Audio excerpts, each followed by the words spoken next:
Welcome everybody to my next edition of the masterclass. In this case, we're talking about the straight out of camera fallacy, which is a fallacy that I pretty much made up. It's real, but I don't think it had a name before me. So now it does. And so first of all, again, let me just pop up something because I don't want to quote the definition of a fallacy and get it wrong, especially since it's so easy. And where is my screen share? Take that down. Bring. Okay, where did you go?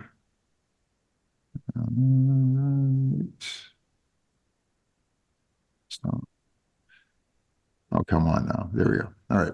So, if you don't mind, I write pretty much like I speak anyway. So just so I don't screw these things up, I'm going to pretty much read along. I tend to freelance all the time. So again, if I go off script, don't feel that you need to read exactly along with me.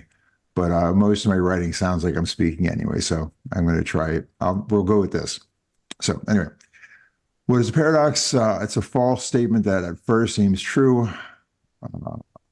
But obviously it's not because it's false. So the reason I made this paradox up is to reference the many out there that believe or pretend in order to make themselves seem superior or back down their competition, that only photos coming straight out of camera can be judged for their merit or greatness. My answer to that, of course, is this talk. If you don't have time for the rest, the answer to those people can be summed up as nonsense. It's just crap. Like it just... The fact that it's something that has to come straight out of camera in order for it to be valid or good is ridiculous. I could just say it's not true, that I don't believe it, and therefore you shouldn't either. But what kind of class is that? And so I really want to put this issue to bed, and to do that, I want to drive the point home repeatedly and hard with examples that are hard to refute, even if refuting is your thing. First, let's break down a few things as they relate to photography. We are, of course, going to be talking mainly about street and documentary photography, but these points are valid across the spectrum. It doesn't really matter if you're shooting food photography or anything else, really. It doesn't, and rarely, if ever, actually, to be perfect out of camera is near impossible. And I'll get to the points of that. So we kind of... Like nobody at this point is going, oh, this is so obvious that I'm just going to go. Are we all, do I have anybody's attention? Yeah. All right, so cool. All right, again, before the image is even recorded on your medium of choice, whether it's film or digital, you've already made a choice, like what you're going to put in your frame or leave out. And again, in essence, you just cropped just by pointing your camera at something. So assuming that you made the image that you wanted to keep, then you must, of course, crop again. And the reasons vary as to why. Some include you wanted to leave in, some people, you leave in a little bit extra. So this way, when you're actually coming up with your final image, you didn't accidentally leave something out. So you just go, okay, I've got this. I'm going to put in a little bit more so that I can just bring it in where I want it to be so I don't mess things up. The other thing is it can happen things frequently, especially in street photography and documentary. Sometimes you're moving quick, so you don't have the time to get everything exactly right. Now there are ways that you can, of course, but we're not really discussing those. So if something you frequently have more in there than you want, it's better to have more than you want because you can take something out than not have it at everything you did want because you can't put it back. So there's that. And of course, there's the hip shooters out there, and I mean the hipsters, that really have no knowledge of what's exactly in their frame or how things line up. They think they do, and they've got a general idea, and I shoot from hip periodically. So I've got an idea of what's in there, but you don't know for sure until you actually look at the image, and it's never exact. So you have to mess around with it. So the main thing, and this can be argued against, is that you have the composition in your head, and in the frame, what's it, in the frame when you make the exposure. So like you're looking at the thing and you have an idea. Okay, you see what you want, you know what you want, and you know that you've got it in your frame. So that was when you go back and you're looking at it after the fact and you make your crop, you're just cropping to what you already saw.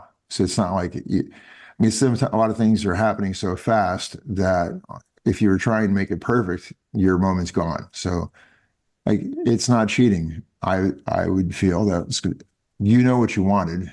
You just have to go and spruce things up a little bit after the fact to again.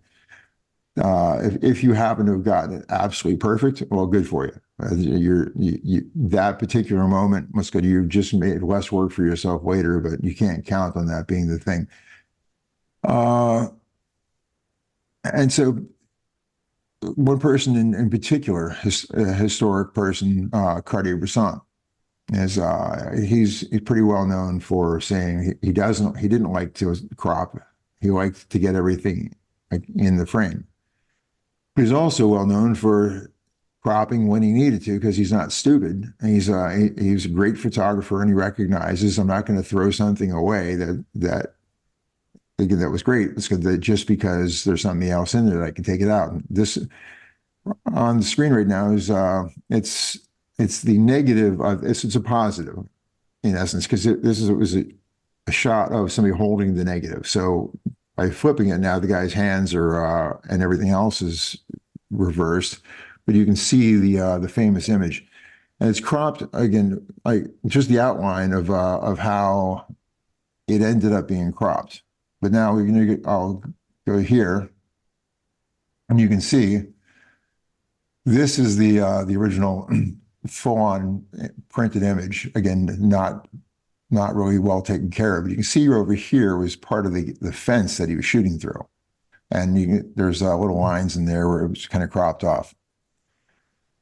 And this isn't really, there's no real dodging or burning or anything. It just pretty much looks like a straight contact kind of thing. But so in the final, of course, you got much better contrast. The dodging and burning has come. You've cropped not just off the left-hand side, but also from the bottom in order to get and a little bit off the top in order to get your proportions correct.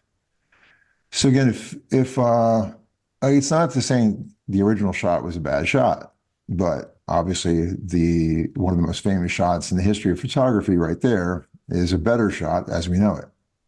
So below that, this is a photographer who somehow I'm only recently familiar with, Dave Heath. And so this on the left is an actual image that was printed, hung in galleries, and it was known by him, and it was known from him. To the right is the actual full. To the right is the actual full image prior to cropping. You can see exactly how aggressively he cropped that. Like so, here it's Bresson just took a little bit off the sides and top. It's like going to your barber for just a little cleanup. Here we're talking an entire what's called our remake, but there's nothing wrong with that because he saw what he wanted to see. He just obviously at the time probably did not have the lens that could have made that. And that moment happened quickly. So this is a beautiful image. It tells you the story of again, from what I know, little I know of him, is he's going for a kind of loneliness and solitude, even though there's people around. But when you look at that image as a final, it's a beautiful image. So the fact was that he cropped all this other stuff out really doesn't make any difference. This is what he saw. This is what was there, but there's no. He didn't add anything, and he didn't subtract anything short of cropping. So again, there's no ethical quandary here. So the famous shot, and then so obviously a bunch of us we should be familiar with the bottom shot, which is the final. But up here, it was shot on I think it was shot on a rollie, so it was a 6.6 negative. That little tiny area right there is all that got printed. All of that discarded. Like nobody thinks about the rest of this woman. You just think about that cute little dog in the sweater and those feet. That's an awful lot of image to be tossed away. And for people, and this is Elliot Erwitt, who I don't think anybody in the right mind could consider a bad photographer, an unethical photographer, or nothing but just a great photographer. And to say it was good that anybody that would think that cropping is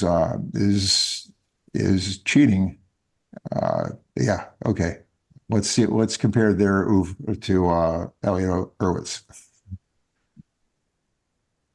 Robert Frank. This is a shot from The Americans. Now, again, Robert Frank would be one of those guys you would probably normally associate with, again, if you're thinking straight out of camera and not cropping and stuff, he would come to mind. Well, he crops when it's important too. And yeah, this is just one example of it. And again, this is just the cropping aspect of it. And this is not even like when you're thinking straight out of camera, not even the most important part, but probably one of the ones where more people will argue with you saying, let's go to if you crop, you're not real and you're amateur or whatever, any number of things to make themselves feel good. And they'll pull up references. Usually Cartier-Bresson didn't crop, except it's not true. Again, where these people come up with these ideas, I have no idea. Trying to get everything in camera right, like as far as your composition goes off the bat, there's nothing wrong with that. It's a great exercise. And the more often you can do it, again, the less work you're going to have to do later. But don't make it your goal. Again, it's just silly if you're going to throw a perfectly good image away. Again, the first time I ever remember confronting this was in a college darkroom class. It was my first college darkroom class. And I was showing a print to my instructor. I'm like, this is like, I was going for this and it didn't really come out. And he's like, oh, hold on there. And he shows me that he gets the cropper and shows me in there. And the picture's like, no, your picture's right there. He goes, this is a really beautiful shot. It's good. You just don't need all this other stuff. And that made me start thinking about how, like, one, I was ready to throw this thing away wholesale, like as a miss, when I hadn't learned how to see, like, fully.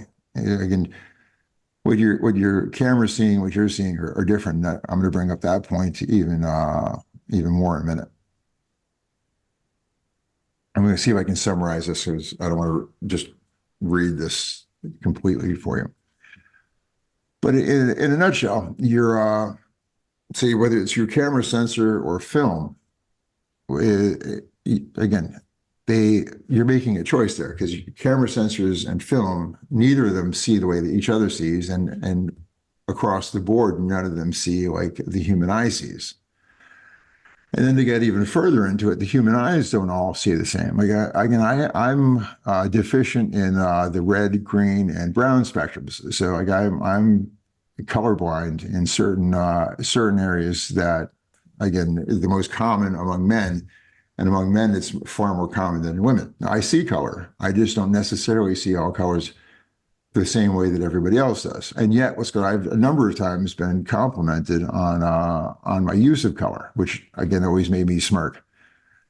And that always made me think, okay, if you point to something and I see something, we're both looking at something that has been identified to us since we were kids as red. And you say a stop sign. Now, I might not see, I have no idea if the color I'm seeing is the color that you're seeing, but we can both point to it and say red.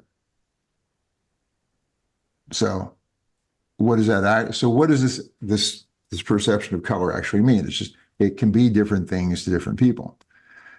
So again, when you're going in and changing your photo, like once you've gotten your image out of the camera, whether it was from film or it's digital, it's not necessarily an accurate representation of reality or how you see it. So you might say, well, this is how I saw it. But chances are it's not how you saw it because, again, the film across the board was made to have certain qualities, and each film saw differently. Camera manufacturers, they tweak their chips in order to render colors in a certain way that's unique to each manufacturer. So just in and of itself, just by knowing that, you know what you're getting out of that camera is not reality. It's a perception that they think you're going to like this one more than you're going to like this one, and whether then you're going to tweak that further. So there's nothing wrong with that. And the idea that was good as soon as it comes out of camera, it's got to be perfect. It's impossible because it's completely subjective, and from the absolute moment of capture to the point where you've displayed it, you've made all sorts of decisions, and they don't need to stop when it comes. Because even if you stopped right out of camera, that doesn't mean that shot's perfect, because it's so subjective. Like, you might go, oh, it's exactly how I want it to be, and somebody else might not. There's always some tweaking that you can do in order to make these things. Oh, and the last thing to beat this point to death is your brain fills in the gaps. So if you're looking at a picture and the color could be fairly off in one direction or the other, but you have something that that in your brain in your memory as a reference, the white balance is going to shift, and you're going to just see those colors. If you're not comparing it to anything else, suddenly they're going to start to look as if it were illuminated by sunlight or whatever. Now, if you go into like a Best Buy or some electronics store where they've got a TV, like a room showing all these TVs, and now suddenly you look at all these TVs together, and every single one of them looks different. They're all showing the exact same picture, but you're looking at these things going, all right, well, that's awful. That one's okay, but across the board, they all look different. Well, that's because they are all different. But if you were in a room with any one of those, suddenly it wouldn't look that bad. It might be a touch off in whatever tint here or that, but you're going to just kind of make up for it, and just the fact that your brain is going to fill in the gaps. But when you have something to compare it to, suddenly you realize how far off all of these things are. And so any decision you had made that this one looks good was subjective. Just, again, you weren't comparing to a standard. Again, okay, we'll go back. So the idea that your camera is going to spit out a perfect image, if you're an amazing photographer, is nonsense. Again, one of the most famous photographers in history, Ansel Adams, was a master at he manipulated the bejesus out of these things. Like this guy, nobody's ever going to say that Ansel Adams is a bad photographer, that he had to make up for it in his printing because he was just so awful. No, this guy was a genius, and he worked the crap out of these things. Like, if you see the original print, they might look good, but when he was done with it, they look that much better. Like, this is just one example, because I think we all know a bunch of his final prints, but if you look at this, most people would be happy just, hey, that's a good shot. But then you get, this is magic. And that was the result of tons of work. That guy, and then if you came back, because I've seen in this is the International, I wasn't National Center of Photography, but they're in Tucson. University of Arizona has a photography collection that's amazing, and I think they have the largest collection of Ansel Adams work in the world. And so once I was there a long time ago, and they showed, I think it was a moon over Half Dome or something like that. It was whatever the thing was, but they showed a series of prints that he had made over the course of years, and each one was a beautiful print, but they were all different because the first one was, say, the first edition. The next one might have been, say, 10 years later, he decided to come up with another edition. But he wasn't referencing the other ones. Now he's going back and reinterpreting the thing. And then another set years later.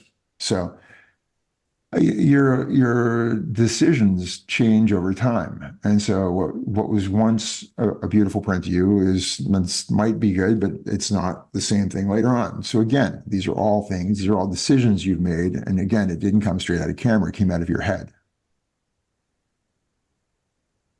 Here's a famous photo. You have only one of these. If either of these were straight out of camera, only one of them can be. But I'm betting neither of them were. They're not necessarily retouched, but it's good. When this picture was done on Newsweek and Time, it started a big controversy about just how they're doing it. So I'm not really going to get into that. Of course, you can see you get a different feeling from each one, but they're the exact same image, just treated differently. And it gives you a different feeling by looking at each of them. And so, again, just an example of this is like two news magazines. Didn't add anything or subtract anything. They just changed the exposure for the most part, and it gives you a different feeling. Why I brought that one up, I don't know, but it just popped into my head, and I'm like, okay, it was one of the most blatant examples of not straight out and changing something, but without actually changing it that I could think of. So I had to include it. And then, of course, there's the Magnum Photo Agency, and there's not a bad photographer in that group because you don't get in that group if you're a bad photographer. And so the idea that these guys are taking newsworthy photographs and nothing's changing is silly. So here you've got the famous Dennis Stock image of James Dean in Times Square. On the left, you can see just the ridiculous amount of notes taken what was done in the darkroom. And then kind of ironic when people talk about what's called Cartier-Bresson and his straight out of camera magic. Well, this is Cartier-Bresson by Bob Enrique.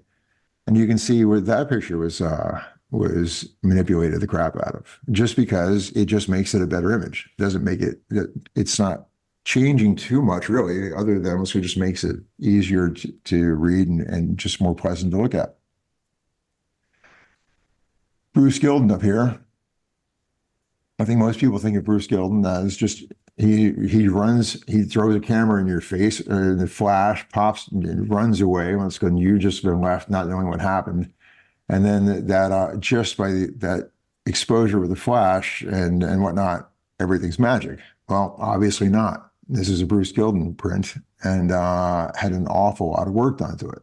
So, yeah, I'm sure if you had seen the original one, you'd be, okay, well, I'm sure it has a certain look. And if you look at, there's a whole host of street photographers out there that are trying to be Bruce Gilden, who run and they pop the flash and they run off, and then they'll show you like some quick thing on Instagram, which looks like it was pretty much pulled straight out of camera, and like almost nothing was done to it because a lot of times they look flat or they look whatever. Again, something should be done. Again, regardless of the style, like something can be done. And I had there was a group of people that I hired to run a critique session. He was a fine art printer, and it was an amazing older guy, years ago back in the Bronx. And the big takeaway from the entire thing was there's never been a print created that couldn't benefit from dodging and burning to some extent or another. It just isn't. Like, you can't, no matter how good it, even if you look at what's going again with slide film, when you look at it, when everybody was shooting, National Geographic was asking their photographers to use Kodachrome for a bazillion years. When it gets in, once it comes out of the camera, it's obviously you can't do anything on the actual slide.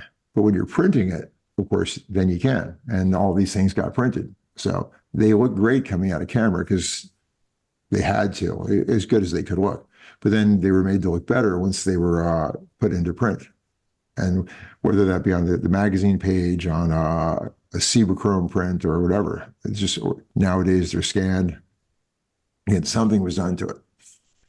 The Eli Reed print of, I think that's LL Cool J is in there. I can't remember who's in there. Again, this is a bit small for me right now.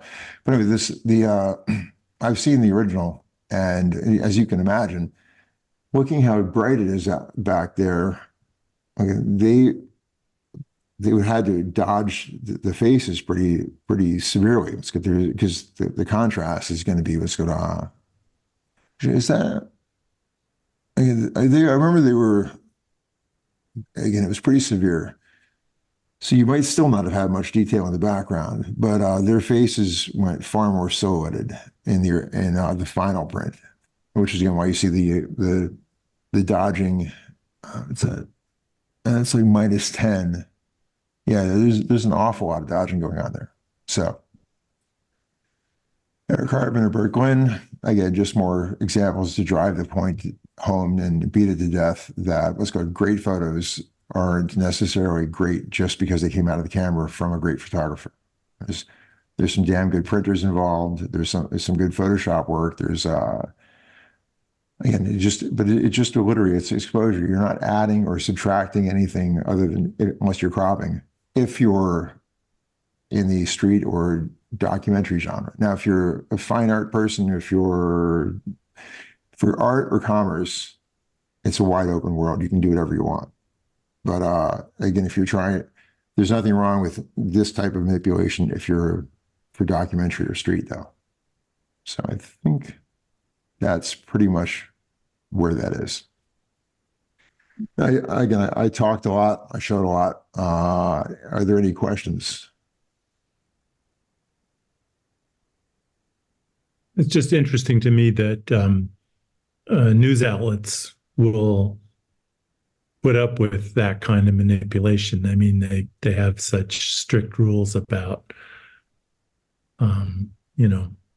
not faking things that's borderline faking. So are we talking the OJ one? Well, yeah, the OJ one, and yeah, just I mean, any of those photographs that get. But say with look at the Eric Carpenter one right there. Now, if you were looking at see your eyes have can see a much greater range of tone and color, or in this case tone, than the camera can. So so your ability to handle contrast is much greater than any film or digital sensor. So you might have actually seen that, but the camera, in this case, it was film. The side on the right, chances are it was blocked up. And so if you're relying on your capture device to give you what you saw, you're never going to get it. So that it's not actually manipulating and changing. There's no fact in any of these that's been changed. No. It's just your ability to see it now. Yeah. I'm just wondering, it'd be interesting to know what kind of guidelines they had back in the day about, manipulating cropping, tone, contrast, all that stuff. Well, cropping, as far as there, I can't imagine that there is a guideline as far as that goes, because again, from the very first point when you're pointing the camera at it, you cropped, you've made and sure. I'll bring up a famous example of Kevin Carter. Kevin Carter won the Pulitzer Prize for a photograph that he took. Most of his life's work came in South Africa. He was a staff photographer. He was there during the fall of apartheid. He witnessed all sorts of brutal violence and some really, really god awful things. So he moved away from there again, and he ended up doing some work for, I forget what magazine it was, but he was covering famine, and so he was in Africa. I forget off the top of my head what country he was in. And so he took this famous picture of this small African child who's again suffering from the famine, and a vulture had landed and was right behind this kid. And it's an amazing photograph. And if you look at this photograph, all you can think is that, oh my God, this vulture is just waiting for this kid to die, which is going to be like any moment now. So right. The reality of the situation is this was a UN feeding camp. And there were people everywhere. And so Kevin had walked and done a full circle around it and shot this scene from every conceivable angle. But this one particular image was just an outstanding image. Now, there was no chance at all that this vulture was going to harm this child. There were people everywhere. Right. So that said, you get what's going on. You get what we have. You get an image that doesn't necessarily represent every possible truth. Again, because it's impossible, again, to make an image that's completely objective. All images are subjective just because you've made the choice of what to show and what not to show. Sure. So if you decide to crop in, once you've got your negative or your positive, whatever it is, and you decide that you're going to crop in further, you're still not making any. There's nothing unethical about it. You're just making you're tightening up the message that you had, that you were trying to convey when you were pointing your camera at it in the first place.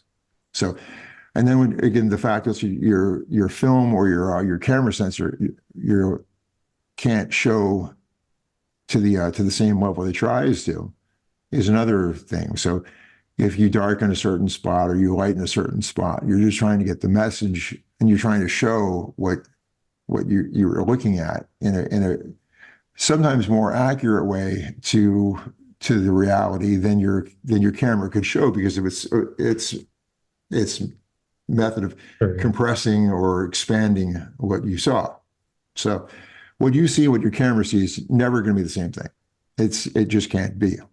Right. So all these choices, again, whether they're ethical or not, comes down. I find, and I think most of these agencies find, and what was it? Steve McCurry had a controversy stirred up when, again, no one's going to say that Steve McCurry's not a good photographer. The guy's outstanding. But it has turned out that there are images he has shot that they've found that he has removed things, not cropped things, but legitimately kept the crop the same, and through means like Photoshop, legitimately removed something that made the image not as pretty. And like that, I find unethical. And it was done without saying. It's a whole other thing. If you say, okay, the manipulation has been done, but then once you say that, you've opened up the Pandora's box of, okay, where did you stop? Right. So it's better to, if you have this discarded plastic bottle in your otherwise amazing shot, leave the plastic bottle there and go, well, that's what was, and yeah, I really wish it wasn't there, but I didn't remove it, and I didn't, whether through physically or through with Photoshop, and that ruined what otherwise I could have sold as a bazillion-dollar print because to some collector, but now they don't want to see that Coke bottle there. Well, that's just how it is. Like, so that's where ethics come into play. So I guess my question would be, sort of at one end of the spectrum, you've got journalism, and the other end of the spectrum, you've got fine art. And where would you say street photography falls? I mean, is it unethical to remove something as a street photographer? Well, it depends on where street photography can fall on different ends of the spectrum. Like, I consider myself as a street photographer, documentarian. So I don't remove anything. I don't manipulate. I don't walk over and kick. Again, half time it seems lazy, but also things happen fast. I don't kick things out of the way. If I see something that I wouldn't prefer to be there, I try to frame it in a way that at least it has context. But then you get some people that do street photography that comes across as more fine art. And so if you're going to sell it as art, as soon as you're saying what's called it's art, because again, street photography can be art, it can be documentary, it can cross all sorts of lines. But at the moment where you're trying to pitch it as art, it's wide open. Again, a lot of times you're doing there. If you look at a lot of the work by, actually, I've got a number of guys in my head. I can't think of most of their names right now. But anyway, there's a bunch of guys who you can see there's a certain style, and they're exaggerating the contrast, and they're doing like they're wildly blowing out, so it's just very stark. And they're looking to have stuff put on walls, and they're looking for to be collected. And at that point, if there's a Coke bottle on the ground, or some crushed Pepsi thing off in the back, or whatever, have at it. Just don't sell it as what's going to say that it's a document of the moment. It's art. You've got no rules. Once you've called something art, the rules are out. Yeah. You can be collected, and your work can be so good that it can be considered art, and you still have done nothing. Look at Sebastian Salgado. Sebastian Salgado's work is freaking outstanding. Like it's almost too pretty to contain some of the atrocities that are contained within. Yeah. But his work is collected.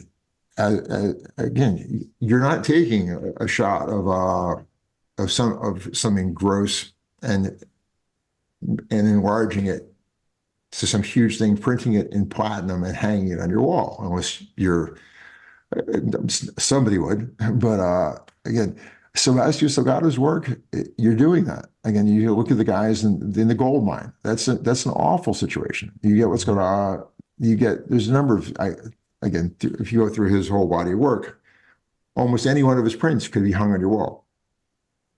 And again, I've heard people use that as a knock against them, but it's hard to knock that. If you can see, again, it opens people's eyes to certain things, but also in some ways the knock comes to where it's so pretty that you've made somebody look past the atrocity. Again, there's a whole school of thought where some people like the journalism to be kind of helter-skelter and what's called not easy to look at. And so, which is a whole nother, but again, both of those are choices. Like you to say one is right and one is wrong, it's kind of, again, it's neither here nor there because they're both a choice. And so neither one is, again, particularly manipulated other than exposure or your crowding. And that still falls well within the realm of ethical journalism. Documentary, yeah. So, yeah, again, just to say one person's pictures are prettier than the other, but look at, again, Pulitzer Prize photos across the spectrum. Some are, again, easy to look at and they're gorgeous. Other ones are like, okay, they meet all the criteria, but they're harder to look at, and they might not have, your framing might not be perfect in certain things because it was a legitimate moment at a crucial specific time. Again, the whole decisive moment thing, and so you can't go, okay, well, that one doesn't have as much merit as this other one that had more time and more production, blah, blah, blah.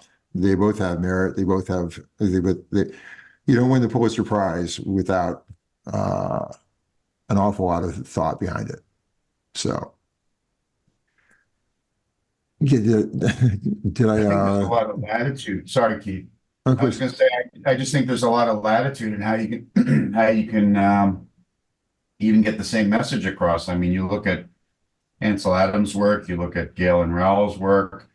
Their photography, was incredibly beautiful. Yet their underlying message was always about conservation.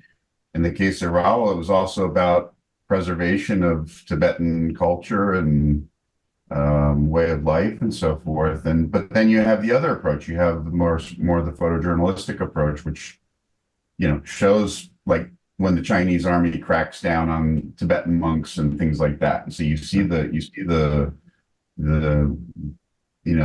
blood, and you see the the much more violent kind of things.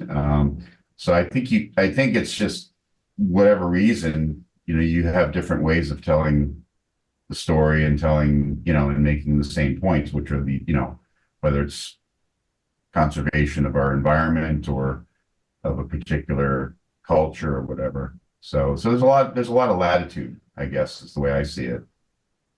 Yeah, I 100% agree. Again, there's just the idea of it's fairly wide open. Like really, it's not that difficult to stay within ethical boundaries, and yet some people still have a hard time. I recently have raking myself over the coals, thinking about the addition and subtraction of things. Let's go where I make it a point not to. And I thought that when I prepare my images, I routinely was add noise or the grain to the thing. And so I started to think to myself, I'm adding something that wasn't there. But then it dawned on me that literally this is killing me. I was thinking I'm going to have to go through my entire catalog and let's go just freaking redo them all and take the noise out of it. But then it dawned on me, I'm actually not adding anything to the image itself or not putting anything on the ground, not adding anything. It just basically a mood thing that goes in line with film and whatnot. And I can think of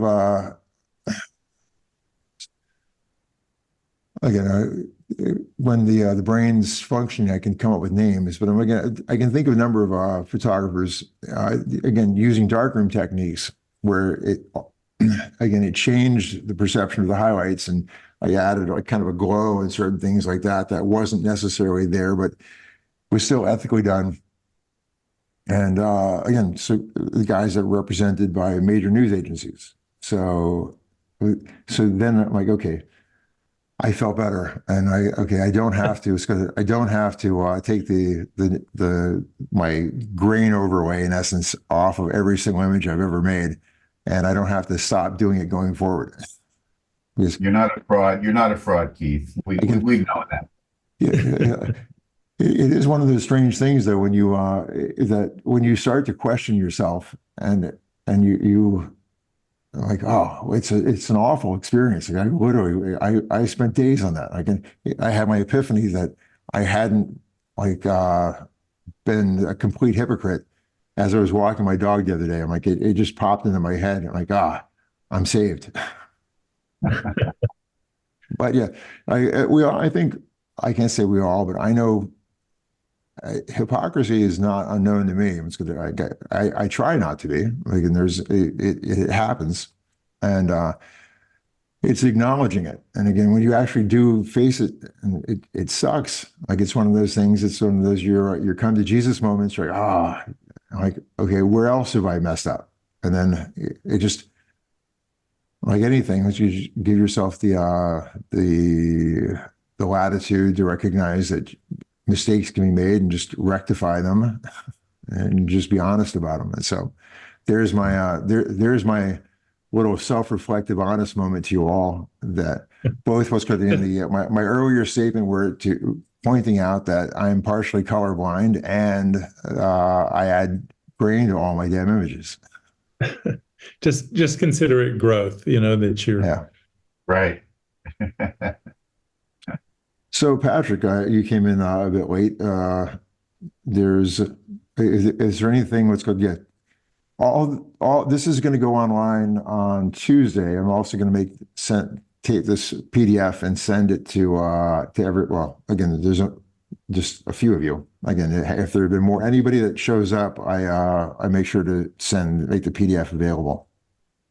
So.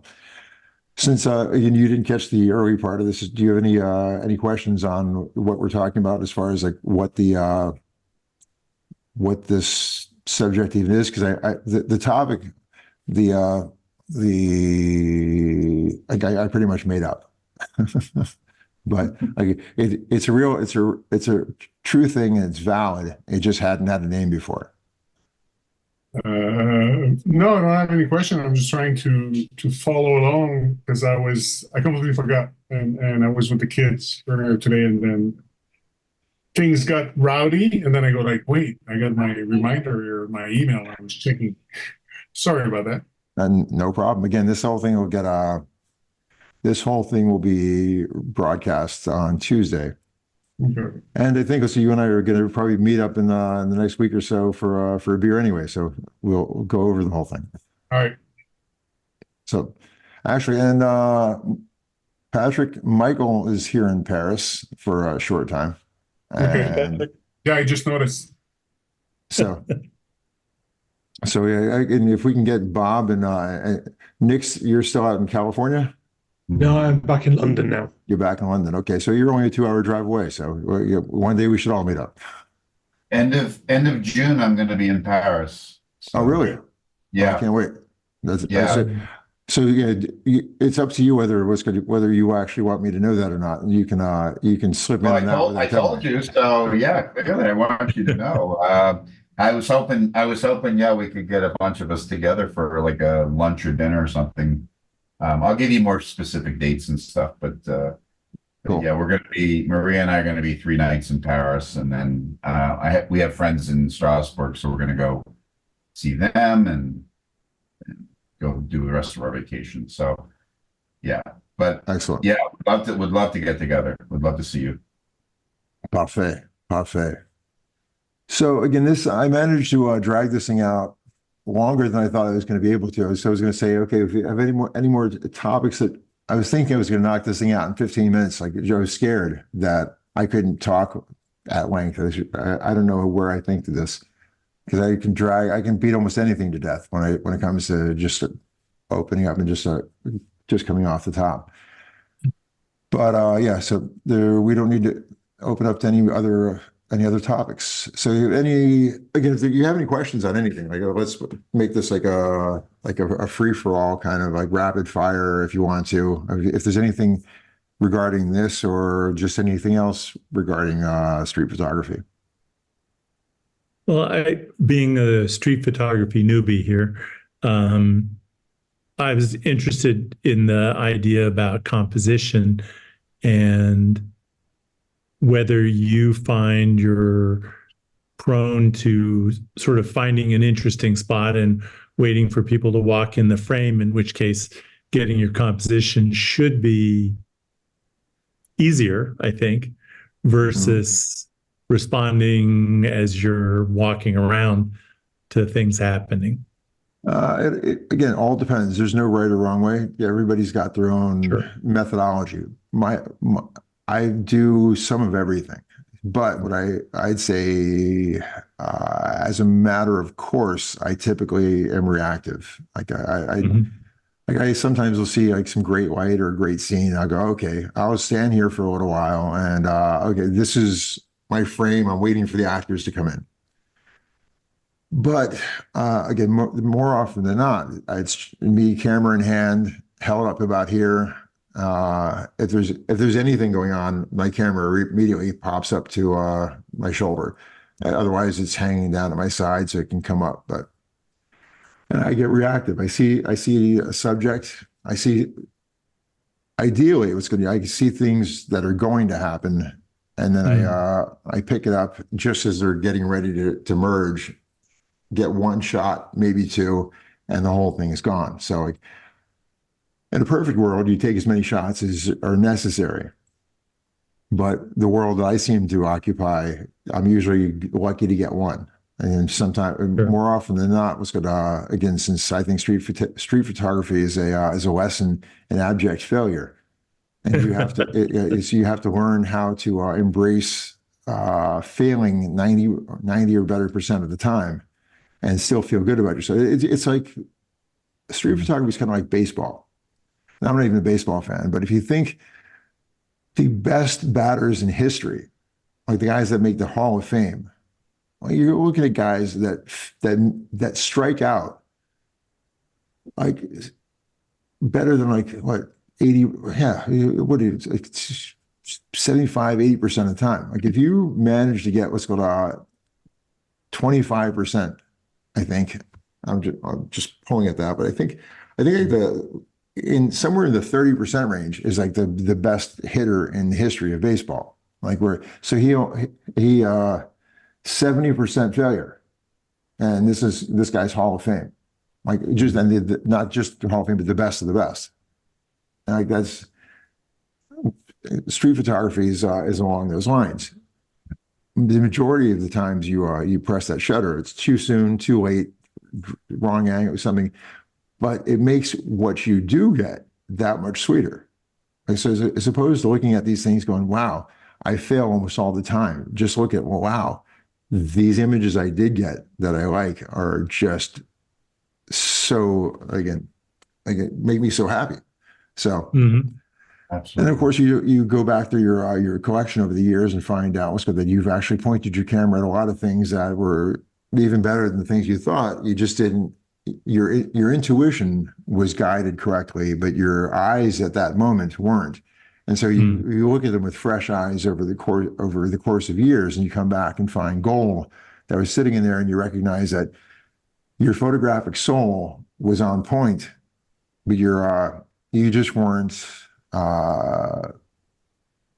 old enough or wise enough or alert enough to recognize that this nugget of gold, or to use like diamonds, like unless you're trained, a diamond is just an oily, like nondescript looking piece of nothing just laying in the ground. If you happen to walk across one, it's not until you shine it, cut it, and do all this other stuff that it suddenly becomes amazing. So again, you go through your archives periodically, and you're going to find what's called that something that you didn't notice is just buried there, and it's the diamond that's just been sitting there this whole time, and you just hadn't noticed it yet. So that's why I advocate having huge volumes of hard drive space dedicated to stuff that you just never get rid of.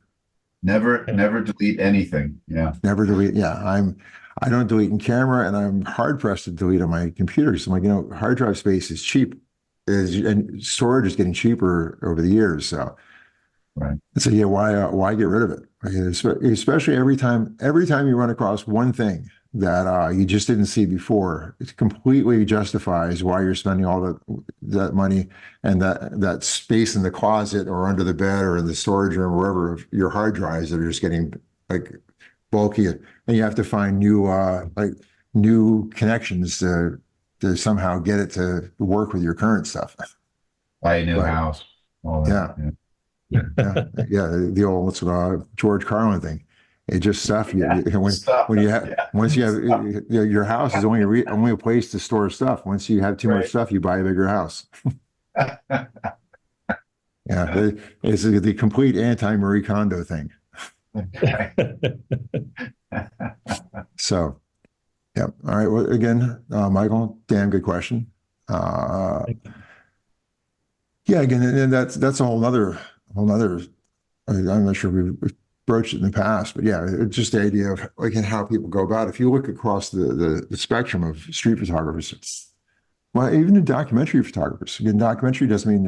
If you look at Mary Ellen Mark, again, what documentary photography is a whole bunch of different things. You can be a documentary photographer and all you do is take portraits, like August Sander. August Sander has a great body of work. He's a great. There's not an action shot in his that I'm aware of, and they're all very rigid. But he was definitely a documentarian. Mary Ellen Mark, outstanding portraits, and but other more candid stuff. Again, that's why documentary is my favorite form of photography, because it encompasses so many things. And today, having gone to see Paolo Roversi, I'm so inspired now to get back into portraits, which was my initial introduction to photography, what I loved first.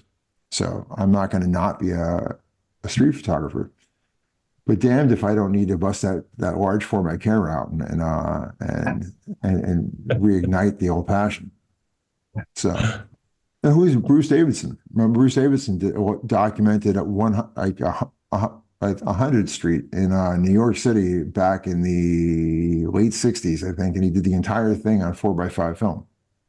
Right. And so, yeah, again, Irving Penn's stuff too, of the Indians. Yeah, exactly. Well, Irving Penn was so crazy all over the place. I mean, he's so good at so many things. You can't even nail him down. Like he's so many things.